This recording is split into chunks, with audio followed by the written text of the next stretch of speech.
So the forces and the reciprocating parts of the engine, these are the concepts we are analyzing here. And the reciprocating components, they have utilized for attain maximum amount of efficiency as well as the maximum power utilization. We use these reciprocating types. So it have multiple directional walks, or we can say it is a relative motions between each other. This is piston cylinder arrangement as well as the crank which are connected with the connecting rod. So the motions, the circular motion is converted into reciprocating motions here.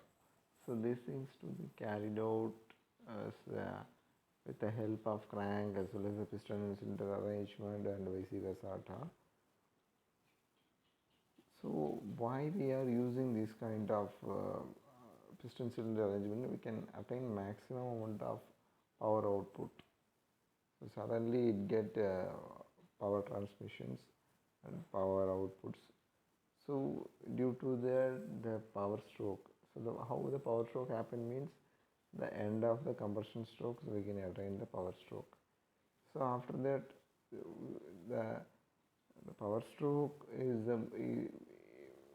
we get the power stroke in the 4 or 2 revolution of the crank in 4-stroke engines.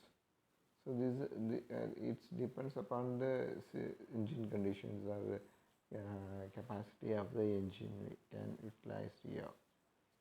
So the power generation is a cyclic process. So within a singular second of cycle, we can get maximum amount of power. So that's why we are preferring reciprocating engines as much. Okay. So the crank effort or turning moment or torque on the crankshaft. The product of the crank pin effort and the crank pin radius is known as crank effort or turning moment or torque on the crankshaft. So T is equal to F into R. So T is equal to F into R. So T torque force into radius. This is the major concepts in torque calculations. Turning moment diagram. So the turning moment diagram, also known as crank effort diagram, is the graphical representation. It's not an analytical method or any other method. It's a graphical method. With the help of drawings only, we can get the solutions in appropriate way.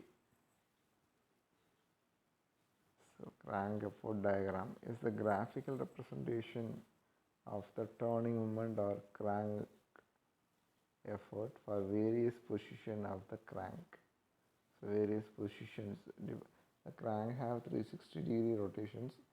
So each and every angle movements, we can get different kind of displacements in the piston. So that should be ensured with the help of crank as well as the connecting rod too.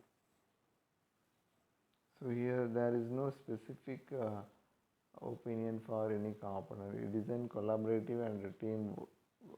It's a assembled view, assembled work. So we won't specify any one. So each and every persons who have involved in this work, they have responsibility in an equal state. So here there is no platform for ups and downs. So we have to make it as all the things in a linear way. That is the main things here.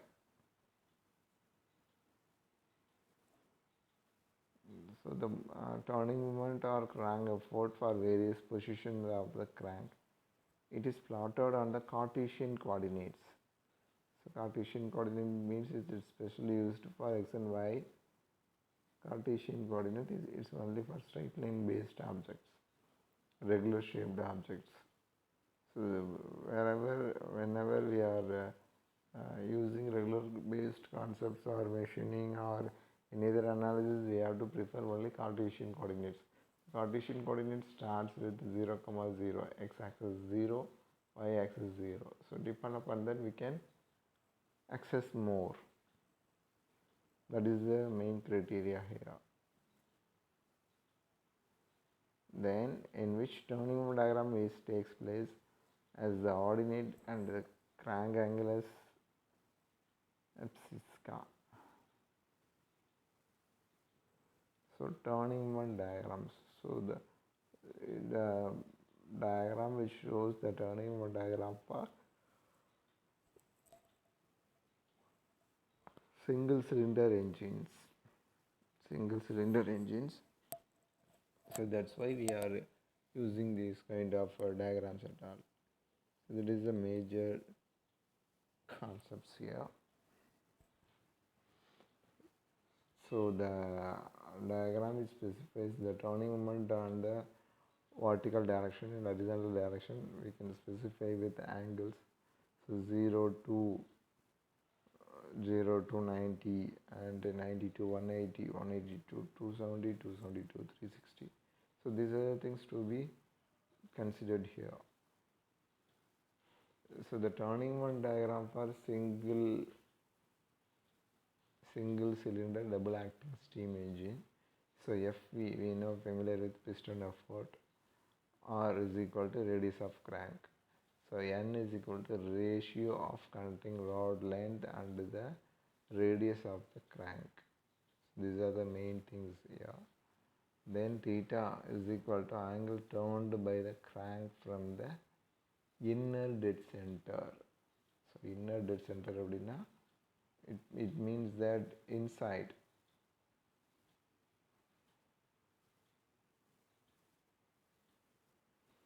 So these are the turning moment diagram. So it shows different that is multi-cylinder engines. If we have in two-wheelers, we have only single cylinder engine.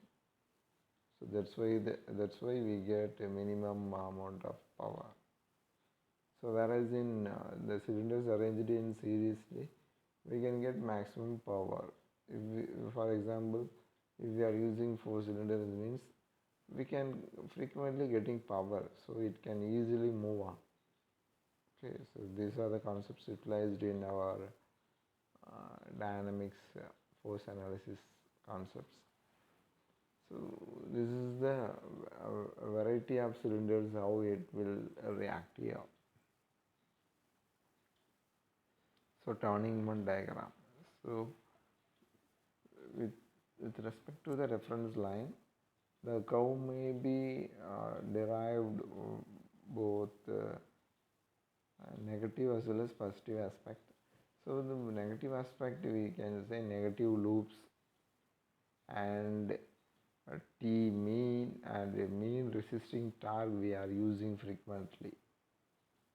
Okay, so we have to ensure these things and then we can move forward. So T mean, then T max. So the positive loop. So here whenever we are using IC engines or engine operation means, so we have to ensure much. So first one is a suction. Suction is the power absorption. Okay, suction is the inlet. So we can admit the fuel. Then so compression means the admitted particle should be compressed to attain the maximum amount of fire. Then working. So working is the after the power stroke, the object get some energies at all. So due to that energy, it will react. Then exhaust. So the exhaust means, so it's remove the burned particles. That's why we are using exhaust.